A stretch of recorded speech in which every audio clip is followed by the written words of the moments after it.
Believe it or not, I used to be a pick-me. The type of female who values male validation over their own self-worth. Yeah, that was me. And it sucks to admit that now, but since my divorce from my second husband ended, I have realized and been able to look back at all of the behaviors that proved that I was a pick-me female who sought attention from men rather than valuing my own self and doing what was necessary for me to be happy. I put a lot of emphasis and focus on making everyone else happy, dusty ass men included, rather than myself. And once I was able to finally see all the mistakes that I made, I went into kind of a deep depression because I was like, how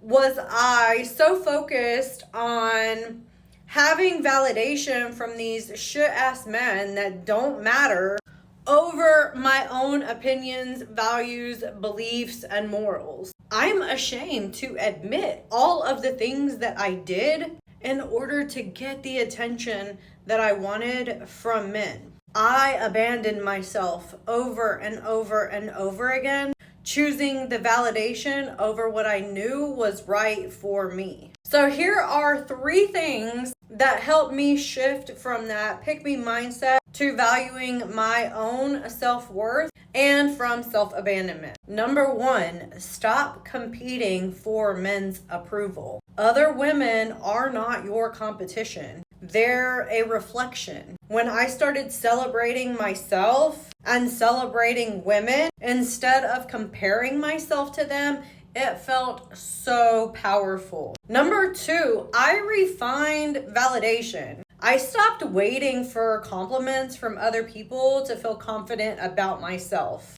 I started asking myself, what am I proud of and what makes me proud today? My standards, my boundary, my peace. That's the real validation. I built a life that made me happy, not one that made me desirable. I started choosing me, my growth, my peace, my purpose, and everything else has really started to fall into place. Because becoming a woman who doesn't need a man's validation doesn't mean that you don't want love. It just means that you know your worth without it. You don't need to be chosen to be valuable because you already are, just as you are. If you're surprised to hear that I used